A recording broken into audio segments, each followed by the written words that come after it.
नमो अरिहन्ताणं नमो सिद्धाणं नमो आयर्याणं नमो वज्रायाणं नमो लोये सौवसाहुणम् अजरमर विकल विकारी अविनाशी अनंत गुणधाम नित्य निरंजन भवदुःखभंजन ज्ञान स्वभावी सिद्ध प्रणाम ज्ञान स्वभावी सिद्ध प्रणाम। जय बोलो अनंतानंत सिद्ध भगवान की जय।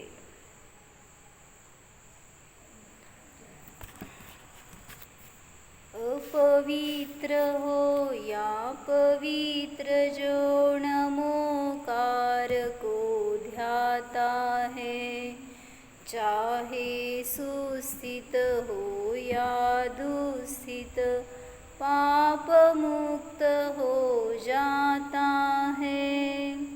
हो पवित्र पवित्र दशा कैसी भी क्यों नहीं हो जन की, परमात्मा का ध्यान किए हो अंतर बाहर शुचि उनकी। काय सांगायला लागले? मंगल विधानमध्ये काल वाचलो तो आपण की शरीराची अवस्था पवित्र असो किंवा अपवित्र असो, जर पंचनमस्कार मंत्राचा जाप केला, त्याचं ध्यान केलं, परमात्म्याचं ध्यान केलं, नमोकार मंत्राचं ध्यान केलं, तर सांगितलं की सर्व पापापासून हा जीव मुक्त होतो, अशी त्या मंत्रामध्ये शक्ती आहे। म्हणून त्या मंत्राला काय नाव देतो आपण? काय नाव देतो आपण त्याला? म्हणून विघ्नहरी मंत्र म्हणा किंवा सर्व पापनाशक मंत्र म्हणा, अशी अनेक नावं दिली त्याला। तर पुढच्या याच्यामध्ये काय सांगितलं? हो पवित्र अपवित्र दशा कैसी भी क्यों नहीं हो जन की, कशीही दशा असो बहिरंगामध्ये जो परमात्म्याचं ध्यान करतो त्याचं अंतर्बाह्य शुद्ध होतंच। अंतरंग तर पवित्रतेला प्राप्त होतंच, बहिरंगामध्ये जरी शरीरामध्ये अशुद्धी असेल तरी सुद्धा ज्यांनी त्या विषयाला धरलं, त्या परमात्म्याला धरलं, जो स्वतः शुद्ध आहे असा त्या शुद्ध स्वरूपाला धरलं, तर मग तो भगवंतांचा आत्मा असेल किंवा निजकारण परमात्मा असेल। शुद्ध विषयाला धरलं असताना सांगितलं की तिथं पर्यायामध्ये शुद्धीकरण होतंच। असं कधी होणार का की भगवंतांचं स्मरण करतोय आणि त्यावेळेस त्याला कषाय झाले, भोगाचे भाव झाले, कुठले आकुलतेचे परिणाम झाले, असं होणार नाही। म्हणून सांगतायत की फक्त तुम्हाला कर्तव्य काय आहे? विषय बदला। तुम्ही बहिरंगामध्ये कुठले तरी परविषय घेताय, त्याच्या निमित्तामध्ये तुम्हाला आकुलता होतीये, त्याच्या निमित्तात तुम्हाला रागद्वेष ही मलिनता होते आणि म्हणून अपवित्रता होतीये। म्हणून सांगतायत की विषय असा धरा जेणेकरून की आपलं कल्याण आपण स्वतः करू शकतो। मग त्यांनी तर काय सांगितलं? काल वाचलो होतो आपण की भगवान की पूजा करने से जीवन पवित्र बन ही जाना चाहिए। अशी शक्ती आहे त्या पूजनामध्ये, त्या स्मरणामध्ये, त्या विशुद्धीमध्ये की जीवन आपलं परिवर्तित होतं, जीवनसुद्धा पवित्र होतं। पूजा करके भी जीवन में प्रामाणिकता नहीं आई, आत्मस्वरूप की ओर लक्ष्य नहीं फिरा, तो पूजा से क्या लाभ हुआ? मग पूजा करून तुम्ही काय फायदा हो? जर तुमची दृष्टी स्वभावाकडे नाही आली तर पूजन करून सुद्धा आपल्याला काही फायदा नाही। व्रत उपवास करके भी आत्मरुचि प्रवृत्ति के उपायों की मंदता नहीं हुई तो समझो कि उसने चैतन्य भगवान के दर्शन ही नहीं किए। वस्तुतः मलिन आत्मा से भगवान की पूजा नहीं हो सकती। मलिन शरीराने होऊ शकते, पण मलिन परिणाम असतील तर त्याच्याद्वारे भगवंतांची पूजन होणार नाही, भगवान आत्म्याची जाणीव होणार नाही. त्याच्यासाठी सांगितलं परिणामांची सुद्धा पवित्रता आवश्यक आहे. पुढं चांगलं सांगितलं त्यांनी की जे हे पंचपरमेष्ठी आहेत ते खरे हितैषी आहेत तुमचे. का? हितैषी म्हणजे हितकारी, हित करणारे. तर काय सांगितलं की तुम्हाला वाटतं की जगामध्ये जे बंधू बांधव सखा किंवा जे नातलग आहेत ते सगळे सुख देणारे, ते हित करणारे असं तुम्हाला वाटतंय. तर सांगतायत काय, पंचपरमेष्ठी या धर्म हमारे सच्चे अर्थों में बंधु है, क्योंकि बंधु वही होता है जो आत्मा का हित साधे, जो स्वतः त्या मार्गात आहे आणि तुम्हाला तसं मार्गदर्शन करतोय, तुम्हाला हितकारी उपदेश देतोय. तर सांगितलं की त्याच्या निमित्तात आपलं सुद्धा हित होणार असेल तोच खरा बंधू. जो संसाराचं मार्गदर्शन करेल तो बंधू म्हटला जाणार नाही. अर्थात जो धर्म से संबंध करावे ऐसा मोक्ष मार्गी गुरु या साधर्मी श्रावक बंधू है. जो कोणी तुम्हाला मोक्ष मार्गामध्ये प्रेरणा देतो, योग्य मार्गदर्शन करतो तोच खरा बंधू आहे. म्हणून एक श्लोक सांगितलं ज्ञानार्णवमध्ये. काय म्हणलं, जे घरातले बंधू असतात ना ते कसे असतात ह्याच्यासाठी सांगितलं. पातयंती भवावर्ते ए त्वाम ते नैव बांधवाहा. जे तुम्हाला भवावर्त म्हणजे संसार रूपी आवर्तामध्ये, पातयंती म्हणजे टाकतात. जे तुम्हाला भवरूपी आवर्तामध्ये किंवा चक्रामध्ये टाकतात ते तुमचे खरोखर बांधव नाहीत. म्हणून त्यांच्याशी बंधुता करू नका.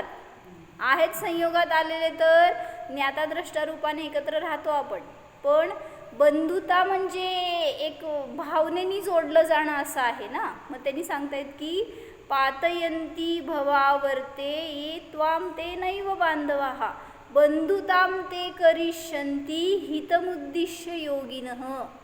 म्हणजे त्यांच्याशीच बंधुता करावी जे की हितउद्देशी असतात, तुमचं हित साधणारे असतात. तुमचं हित म्हणजे शरीराचं नाही, तुमच्या आत्म्याचं, तुमच्या जीवाचं हित जे इच्छितात त्यांच्याशी बंधुता करा. जे कोणी संसाराचं मार्गदर्शन करणारे आहेत त्यांच्याशी बंधुता करणं योग्य नाही. म्हणून जगामध्ये खरे बंधू कोण? अनेक उपमा दिल्या ना आता अरिहंतांना. खरे बंधू झाले, अरिहंतच पिता म्हणले जातात, अरिहंतच खरे वैद्य म्हणले जातात. अजून काय हो, अरिहंतच सखा म्हणले जातात. म्हणजे सगळं त्यांना आपण ही विशेषणं का दिली जात आहेत? ज्याला तुम्ही काय म्हणायचं आपला मानता ना संसारामध्ये, आप्त मानता, तर खरे आप्त कोण आहेत? अरिहंत प्रभू आहेत, ज्यांना की कोणाविषयी भेदभाव नाही आहे. सगळे जीव समान आहेत, त्यामुळं सगळ्यांना समान मार्गदर्शन आहे त्यांचं. आणि म्हणून सांगतात त्यांच्याशी बंधुता करा, त्यांच्याशी मित्रता करा, त्यांच्या निकट राहा, तर त्यांच्यासारखा आपल्याला सुद्धा मोक्ष मार्ग सहज प्राप्त होणार. मग इथे सांगतायत की जो धर्म से संबंध करावे ऐसा मोक्ष मार्गी गुरु या साधर्मी श्रावक बंधु है. परिवार के लोग बंधु नहीं हैं, क्योंकि वे तो धर्म से नाता तोड़ने की कोशिश करते हैं. का बरो? राग बढ़ाने को प्रोत्साहित करते हैं. तुम्हाला रागीद्वेषी बनवणारे असतात ते घरातले बंधू असतात, आणि जे असं रागद्वेषापासून दूर तुमचं वितराग स्वभाव दाखवणारे असतात ते गुरु असतात किंवा साधर्मी असतात किंवा भगवान अरिहंत असतात, जे खरे तुमचे बंधू आहेत. होना तो यह चाहिए कि पति पत्नी पिता पुत्र भाई भाई आपस में एक दूसरे को ऐसी सलाह दे कि जिससे धर्म की रुचि दृढ़ हो, धर्म की तरफ विशेष प्रवृत्ती हो. म्हणजे तुम्ही तुमच्या घरातल्यांना किती मार्गदर्शन करता हो धर्मामध्ये स्थिर होण्यासाठी किंवा धर्म समजण्यासाठी, धर्माची रुची उत्पन्न होण्यासाठी. तुम्ही तुमच्या घरातल्यांना किती मार्गदर्शन करता, किती त्यांना प्रोत्साहित करता, हे विचारायला लागलेत की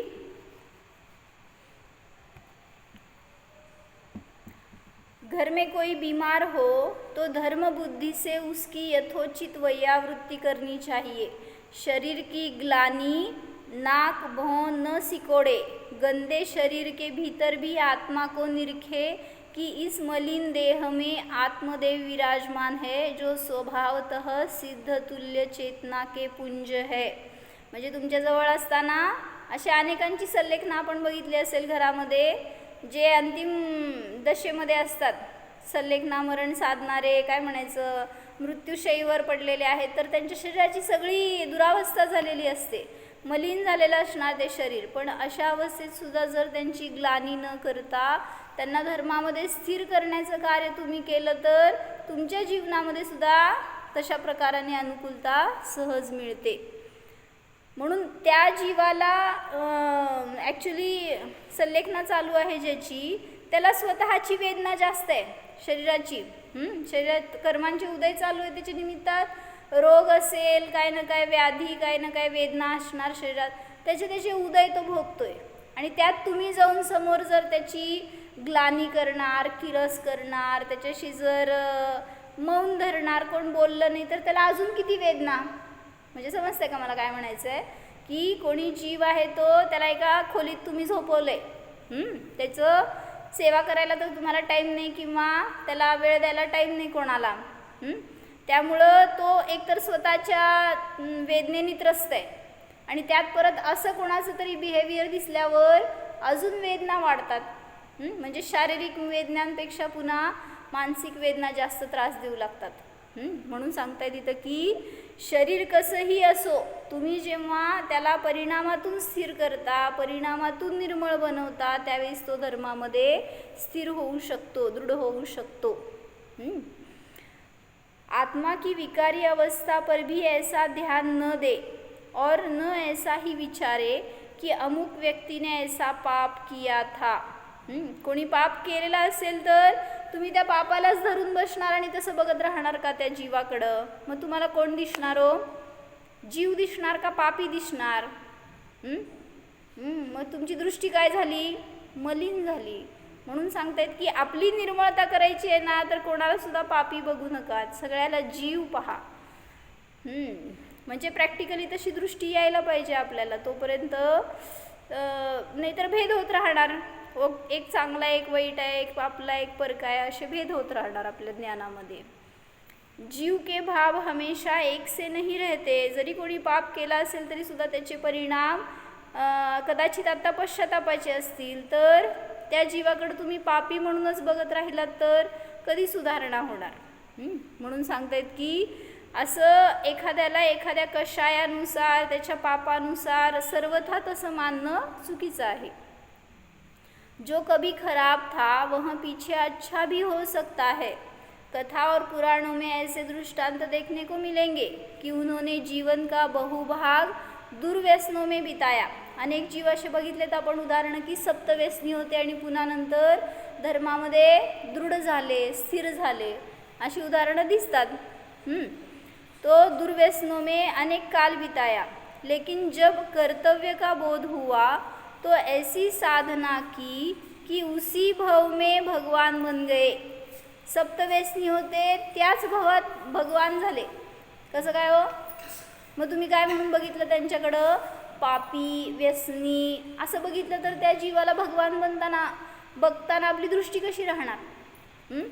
त्यांना तुम्ही असं बघू शकणार का सप्तव्यसनी भगवान. कसं बघायचं. म्हणजे त्यांच्याकडे बघताना तर दृष्टी निर्मळ झाली. मग तेच सांगतायत, भलेही इथं सुद्धा पाप करतोय तो जीव, तरी सुद्धा त्याच्यापासून भिन्न अस्पर्शी आहे, शुद्ध आहे, स्वच्छ आहे, ज्ञाता आहे, असं पाहण्याची दृष्टी यायला पाहिजे. सभी कथा और पुराणों में ऐसे दृष्टांत देखने को मिलेंगे कि उन्होंने जीवन का बहुभाग दुर्व्यसनों में बिताया, लेकिन जब कर्तव्य का बोध हुआ तो ऐसी साधना की कि उसी भव में भगवान बन गए. फक्त टर्निंग पॉईंट असतो एक ठिकाणी. तो टर्निंग पॉईंट काय करतो, तुमच्या सगळ्या जीवनाला परिवर्तित करू शकतो. असं अनेकांचं जीवन बघितलं. काय झालं, ते काय म्हणायचं, काहीतरी संकट आलं, फटका बसला संसारामध्ये की धर्माकडे वळणारे अनेक जण असतात. पण ज्ञानाच्या निमित्तात धर्माकडे आलेला जीव जास्त स्थिर होतो. काय म्हणले हो मी? म्हणजे शास्त्राचं ज्ञान झालं, तत्वज्ञान होऊन आत्म्याचं ज्ञान झालं, असा जीव नियमाने धर्मामध्ये दृढ होतोच. भले इथं बहिरंगामध्ये त्याला किती अनुकूलता असू दे किंवा प्रतिकूलता असू दे, पण संकट आलं, काहीतरी पापाचा उदय यायला लागला म्हणून धर्माकडे आलेला जीव असेल ना, पुन्हा परिस्थिती बाहेरची बदलली की पुन्हा विसरून जातो धर्माला. म्हणून सांगतायत की ज्ञानपूर्वक धर्माच्या निकट या तर धर्म कधी सुटणार नाही. हम भी कितने दोष करते रहते हैं, सो विचार लो. अच्छे निंदे आचरण करने लगते, अच्छे लोग निंदे आचरण करने लगते हैं. म्हणजे एखाद्याचं जीव धर्माकडे येऊन परिवर्तित होतं, तर एखाद्याचं जीवन धर्म करत असताना परिवर्तित होऊन अधर्माकडे जातं. म्हणजे असे अनेक जण पाहिले की त्यांना काय वाटतं, धर्माने कुठं आमचं चांगलं केलं आहे, धर्माने कुठं काय कल्याण झालं आहे, किंवा एवढे वर्ष आम्ही धर्म करून काय फळ मिळालं, असं म्हणून त्यांनी धर्म सोडून दिला किंवा दीक्षा घेतलेली दीक्षा सोडून दिली. असे अनेक जीव आहेत ज्यांनी की धर्माकडून अपेक्षा केली. म्हणून सांगतायत की उलट आपलं अपवित्रता नष्ट करण्यासाठी धर्माच्या शरण यायला पाहिजे, पण आपण काय करतोय, धर्मालाच अपवित्र करतोय. तर असं करणं योग्य नाही.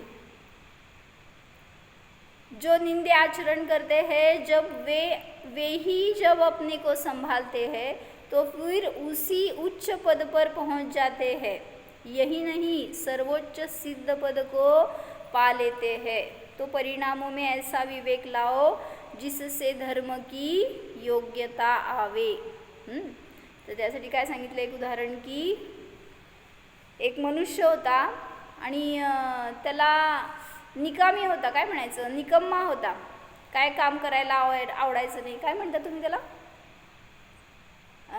आळशी म्हणा, नाकारा म्हणतात ना बाहेरचे लोक. म्हणजे काय म्हणायचं, रिकाम टेकडा. हां, असं. तर असा एक मनुष्य होता आणि त्याची बायको त्याला रोज ओरडायची की जावा काहीतरी काम करा, पैसे कमवा, घर चालवा व्यवस्थित, सगळं ती ओरडायची. पण तो काय तिला रिस्पॉन्स देत नव्हता, तो ऐकायचा आणि सोडून द्यायचा. मग एक दिवस पवित्रा घेतला बायकोनी. काय झालं, तलवारच काढली. म्हणजे ती काय म्हणाली, जर आज तुम्ही सकाळी म्हणाली आज तुम्ही घराच्या बाहेर पडा, जर आज काय न कमवता घरी आलात तर मी तुम्हाला सोडून माहेरी निघून जाणार आणि तुम्हाला तलाक देऊन टाकणार. असं म्हणल्यावर आता ते म्हणला आता जरा केस डेंजर झाली आहे, जायलाच पाहिजे घराच्या बाहेर. ते बाहेर पडला. पण कुठलंही काम करून त्याला एक्सपिरियन्स नव्हता, न काम करायची काय सवय होती. म्हणून तो हमाली करायला गेला तरी सुद्धा त्याला उचलून सुद्धा माहीत नव्हतं काय, त्यामुळं हमाली सुद्धा कोण त्याला दिली नाही. त्यामुळं दिवसभर फिरला पण काय त्याला पैसा मिळाला नाही. शेवटी घराच्या दिशेने संध्याकाळचं झाली तर घराच्या दिशेने निघाला. पण डोक्यात विचार काय, म्हटला परत बायको काय करणार हो, नाराज होणार, परत ओरडणार आणि कुठं तर घरी निघून गेली तर काय करायचं. म्हणून ते असं विचार करत रस्त्याने चाललेला असताना त्याला कॉर्नरवर एक मेलेला साप पडलेला दिसला. आणि मग त्यांनी विचार केलं की जाऊ दे, काय मिळालं नाही तर एवढंच घेऊन जाऊ. आणि त्यांनी काय केलं, ते मेलेला साप असा काठीवर उचलला आणि घरी घेऊन गेला. बरं का, तुमच्या डोक्यावर काटा टेन्शन. तर ते घेऊन घरी गेला आणि बेल मारली की बायकोनी दरवाजा उघडला आणि हातात काय दिसलं हो, साप. आणि ती म्हणे हे काय, तुम्हाला कमाई करून आणायला सांगितली होती, तुम्ही काय आणलं, साप, ह्याचं काय करायचं म्हणले. मग तो म्हणला की काय बोलायचं नाही, कमाई करून आण म्हणली ना, मी काय आणलं ते दाखवलं तुला. आता म्हणली ठीक आहे, एवढं तरी केला म्हणल्यावर तिला जरासा आनंद. तिने काय केलं, त्या सापाला घराच्या बाहेर टाकलं आणि संध्याकाळचं त्याला जेवण देऊन झालं की झोपले. सकाळ झाल्यावर तिने देवाला प्रार्थना केली की हे देवा, ह्यांनी काही करत नव्हते, त्याच्यापेक्षाने काहीतरी केलं, हातपाय तरी हलवले, जाऊ देत त्याला मी नावं ठेवायला नकोय, पण त्यांनी काहीतरी केलं ह्याचं मला आनंद आहे. आणि त्यांनी हे साप आणलंय पण मला ह्याचं काही प्रयोजन नाही आहे, ह्याचं तूच बघ काय तर. असं उचलून तिने त्या छतावर टाकला तो मेलेला साप, पत्र्यावर त्यांच्या, असं काय. आणि ती म्हणाली देवा आता हे सगळं तुझ्यावर आहे, त्यांनी काय जे केलं त्यांना यश दे त्याच्यामध्ये असं म्हणली आणि ती आपलं गेली कामाला. आणि नेमकं काय झालं, योगायोगाने एक वरून घार चालली होती दिवसभरामध्ये. एक टाईमला असं झालं की त्या घराच्या वरून एक घार चालली होती आणि तिच्या तोंडामध्ये हिऱ्यांचा हार होता. काय झालं, तिला त्या घारीला तो साप दिसला. तिने काय केलं, खाली आली, तोंडातला हार तिथं टाकला, तो साप उचलला आणि निघून गेला. आता संध्याकाळ झाल्यावरती गेली वर आणि बघती तर काय, कपडे टाकायला वर गेल्यावर बघितलं तर दिसलं काय, साप गायब आणि हिऱ्यांचा हार. ती पळत खाली आली आणि दाखवलं नवऱ्याला की हे काय झालं बघा. म्हणजे काय झालं, हिऱ्यांचा हार मिळाला होता. मग त्याला सुद्धा असं गजब वाटलं की मी काहीच न करू शकणारा, काही न कमवू शकणारा, मला इतका मोठा अनमोल हार मिळू शकतो. माझ्या एवढ्याशा प्रयत्नांनी जर मला इतकी सफलता मिळू शकते तर मी काय जर केलं तर मला काय काय मिळेल. एक इन्स्पिरेशन मिळालं त्याला तेवढ्यातूनच. आणि त्यांनी काय केलं, तो हार घेऊन गेला, विकला, त्याच्यातून अमाप पैसा मिळाला त्याला. आणि त्या पैशाने त्यांनी आपला बिझनेस स्टार्ट केला आणि त्याच्यामध्ये तो इतका पुढं गेला की वेल सेटल्ड बिझनेसमॅन झाला. कशासाठी सांगत होते, परिणामामध्ये बदल झाला तर जीवनामध्ये बदल घडतोच. म्हणून सांगतायत की तुम्हाला बदलायचं कुठं आहे, आपल्या परिणामांना बदलायचं आहे. तर त्याच्या निमित्तामध्ये असं उच्च पद, असं स्थिर पद, असं सिद्ध पद सुद्धा प्राप्त व्हायला वेळ लागत नाही. तो परिणामों में ऐसा विवेक लाओ की जिससे धर्म की योग्यता आवे. त्यांनी तर त्या संसारामध्ये प्रगती केली, पण तुम्हाला कुठं करायची हो, धर्मामध्ये अशी प्रगती करा जेणेकरून की असं उच्च पद आपल्याला सुद्धा सहज प्राप्त होईल. तर एक पूजेची लाईन आहे ना, काय त्याच्यामध्ये सांगितलं जात आहे, म्हणजे परवा पूजन करत होते, बहुतेक देवशास्त्र गुरूंची पूजा आहे, ज्याच्यामध्ये एक लाईन आहे ती ना, दिन रात वासना में रह कर मेरे मन ने प्रभु सुख माना, पुरुषत्व गमाया पर प्रभुवर उसके छल को ना पहचाना. म्हणजे काय हो, दिन रात वासना में रहकर, दिन रात काय ना काय आपल्याला इच्छा, वासना, आकांक्षा जुडलेलीच आहे, विकारी भाव आहे, त्याच्यामध्ये अडकलो मी. दिन रात वासना में रहकर मेरे मनने प्रभु सुख माना. सगळं ते भोगण्यामध्येच माझ्या मनाने आनंद मानला आजपर्यंत, आणि त्याच्यामध्ये मी माझं पुरुषत्व घालवलं तरीसुद्धा त्या कषायाला, त्याच्या छळाला मी पहचान काय म्हणलं, जाणू शकलो नाही, ओळखू शकलो नाही, त्या कषायापासून दूर होऊ शकलो नाही. त्यामुळं मी मायाचारी केली, विकारी भाव केले, कामुकता केली, अब्रह्म केलं, सगळ्याच्या आहारी गेलो. मग मी हे पूजन करत असताना ती लाईन म्हणाले ना, तर सहज माझ्या तोंडामध्ये त्या लाईनचं व्यत्यास आला. ते असं आहे ना, दिन रात वासना में रहकर, माझ्या तोंडातनं चुकून असं सगळं निघून गेलं, दिन रात आत्मा में रहकर मेरे आत्मने सुख माना. काय झालं, म्हणजे तुम्हाला ते पुष्प चढवायचे तर कामुकतेचीच परिणती दाखवून त्याच्यापासून दूर करण्यापेक्षा स्वभाव दाखवून जरी ते चढवलं तरी सुद्धा त्यातून आपल्याला भावग्रहण होतो. काय म्हणले, दिन रात आत्मा में रहकर मेरे आत्मने सुख माना, चैतन्य कमाया है प्रभुवर अपने बल को है पहचाना. असं तुम्ही पण काय करायला पाहिजे माहिती का, म्हणजे असं एक वाटलं बरं का, पूजन तर उत्कृष्ट आहेत, लिहिलेले आहे, त्याच्यातून भाव आपल्याला छान ग्रहण होतो, पण सगळीकडं पॉझिटिव्ह घ्या. जिथं निगेटिव्ह आहेत ना सेंटेन्स, तिथं पॉझिटिव्ह अर्थ ग्रहण करून सांगायचं तर पॉझिटिव्हच आहे त्याच्यातून तुम्हाला. भलेही तिथं काम भावना नष्ट करण्यासाठीच हे सगळं सांगितलं आहे, पण जर पॉझिटिव्हली वाचलो तर आपल्याला आनंद येईल एक वेगळ्या प्रकारचा. नाहीतर सगळे तर शब्द रुळलेत आपल्या तोंडामध्ये. त्यामुळं आपण ते कसं म्हणले, कधी संपले समजत नाही. त्याचा किती भावग्रहण होतो माहीत नाही. म्हणून सांगितलं काय, परत एकदा म्हणा बघू.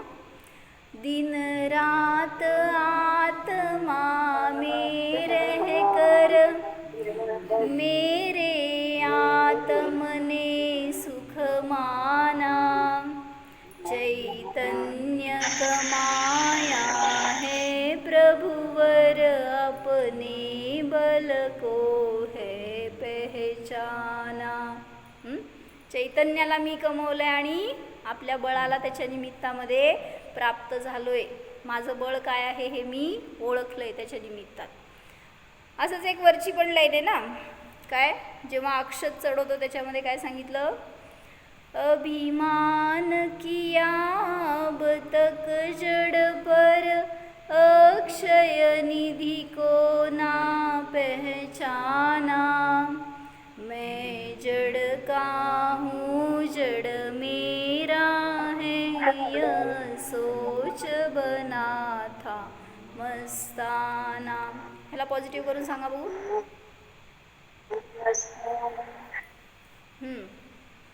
सोनल, हे निगेटिव्ह आहे, ह्याला पॉझिटिव्ह करून सांगा बघू. शीघ्र कवी कोण आहे बघू. म्हणजे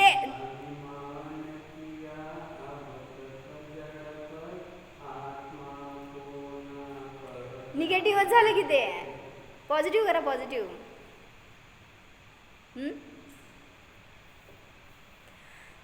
काय करायचं बरं, आज करा चिंतन, उद्या सांगा. म्हणजे जे पण तुम्ही पूजन करता ना त्याच्यामध्ये हे प्रयत्न करा की त्याच्यातून आपल्याला आपला विषय मिळावा. हे नको नको, नाही नाही, मान कशाने, क्रोध कशाने, मायाचारी मायामध्ये नाही, किंवा काय कामवासना नाही, हे सगळं नाही नाही ठीक आहे सांगायला लागलेत, पण त्याच्यातून मी कोण आहे हे पण दिसलं तर त्यातून भाव चांगला ग्रहण होतो. मी काय केला अर्थ सांगते त्याच्यातून. अभिमान न करना है जड़ पर, अब ज्ञान निधि को पाना है, मैं चेतन हूँ ज्ञाता दृष्टा, बस यही हमारा खजाना है.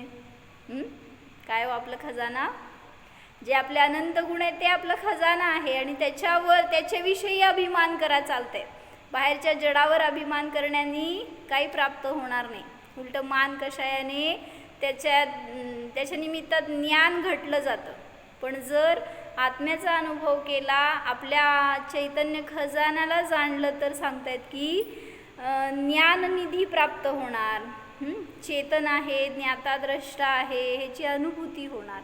आणि तेच तर आपल्याला मिळवायचं आहे. पूजनाचा उद्देश काय हो, पवित्रता. पूजन का करायची आहे, तर शुद्ध भावाची प्राप्ती, शुद्ध स्वभावाची प्राप्ती, हेच आपला उद्देश असेल तर पवित्रता प्राप्त होणार.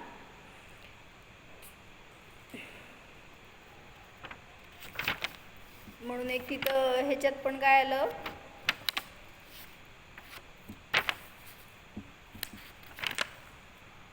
अजून एक काय परवा सांगितलं तुम्ही, दुखी रहे सब जीव जगत के, सुखी रहे सब जीव जगत के होतं ना, सुखी रहे सब जीव जगत के, कोई कभी ना घबराए. मग ह्याचं निगेटिव्ह केलं होतं आपण, काय केलं होतं सांगा.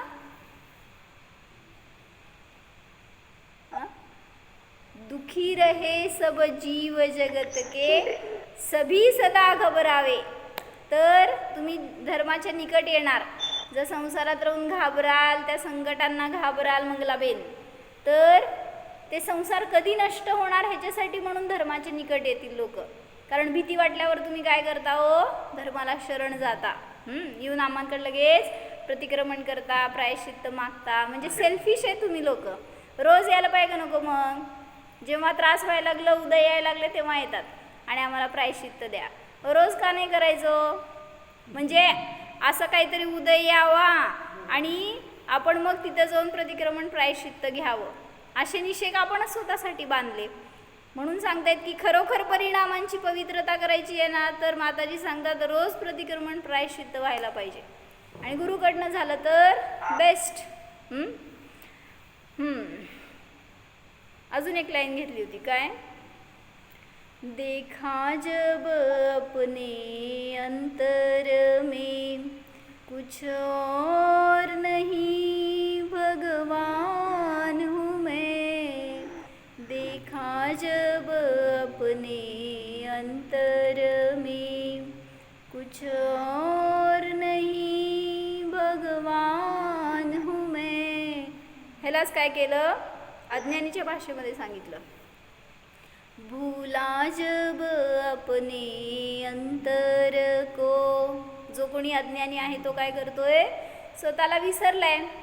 आतमध्ये पाहतच नाहीये, तर भगवान कुठून दिसणार? भूला जब अपने अंतर को पामरपने की खान हूँ मैं. पामर म्हणजे दिनहीन असं त्या टाईपमध्ये. म्हणजे काय म्हणलं?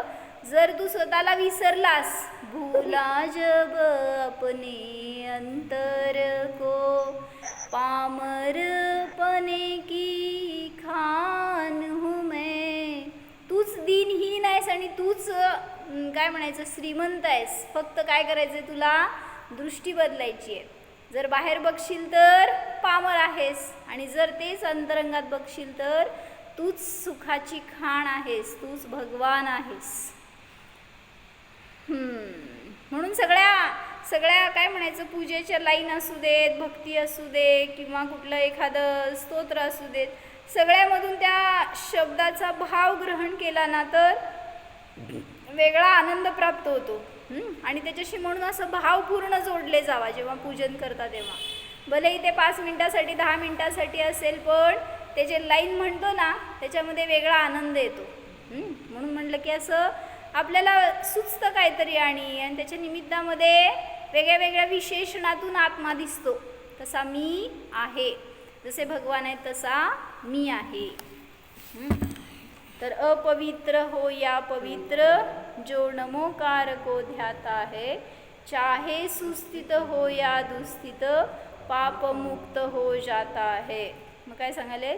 नमोकार मंत्र के जपने के लिए पहले पंच परमेष्टियों का स्वरूप जानकर हृदय में अच्छी तरह अंकित कर लेना चाहिए, और मंत्र में जिस पद को बोले उनके अर्थ और परमेष्टि के स्वरूप को विचारता जाए. मंत्र की जाप्य कितनी संख्या में हो, कितने समय तक हो, इसका ख्याल न रखे. किती झाले, किती राहिले, माळ करायला लागल्यावर कुठं असते लक्ष? शेवटचं मणी कुठं आहे? किती झाले आणि किती राहिले. मग असं सांगतायत की तुम्ही जर मंत्र म्हणताय आणि अशी जर विकल्प असतील तर विशुद्धी झाली का अशुद्धी हो? इसका ख्याल न रखे, उससे अधिक से अधिक एकाग्रता तथा निर्मलता पूर्वक जपता रहे. इस शैली से मंत्र जाप्य द्वारा एक अपूर्व आनंद आएगा. म्हणून म्हणलं ना, तुम्ही जाऊ दे 108 करायला पण जाऊ नका. नमोकार मंत्र जितकं विशुद्धीने म्हणायला जाता ना, किती वेळा का होईना पण तसं म्हणा, आणि उपयोगाला केंद्रित ठेवा. नाहीतर काय करता हो, जाप करत असताना 108 व्हायला 9 राहिलेत, 18 राहिलेत, 27 राहिलेत, असं करत करत अजून किती वेळ जाणार. हे जर असलं लक्ष तर न ते भगवान दिसणार ना आपला भगवान दिसणार.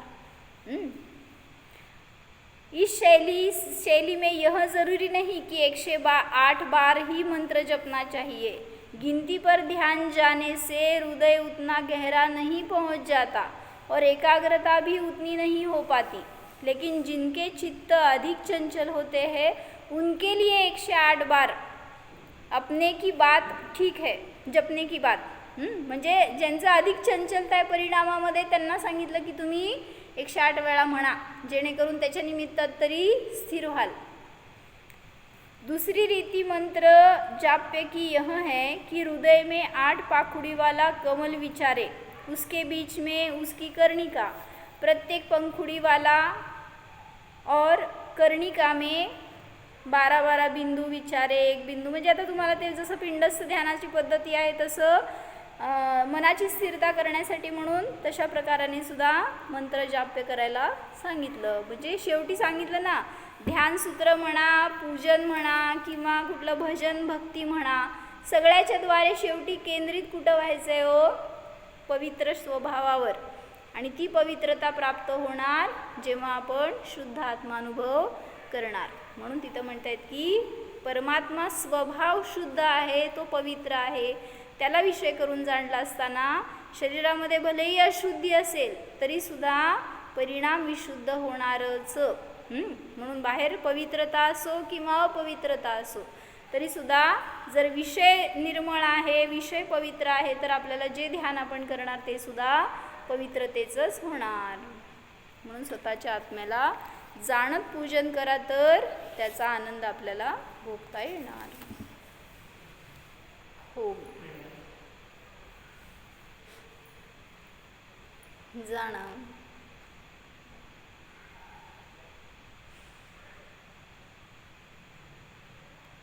ज्ञानामध्ये अरिहंत भगवंतांना जाणा.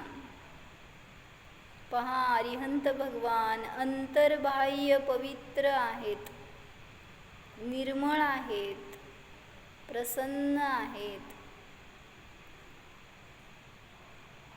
त्यांच्यामध्ये कोणतीही अपवित्रता, अशुद्धता नाहीच.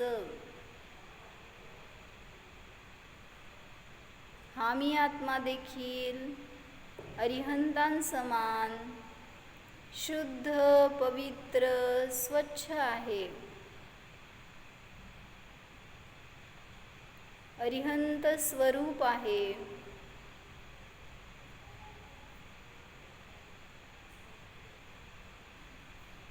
पहा, माझ्यामध्ये माया कशाय नाहीच.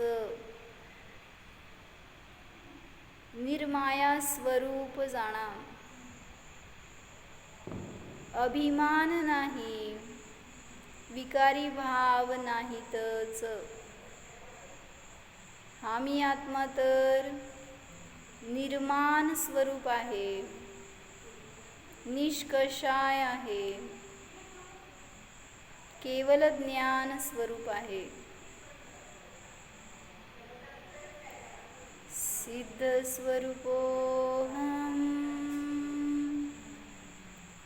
ज्ञाता द्रष्टा स्वरूपोऽहम्,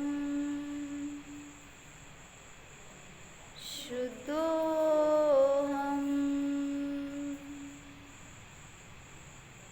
ओम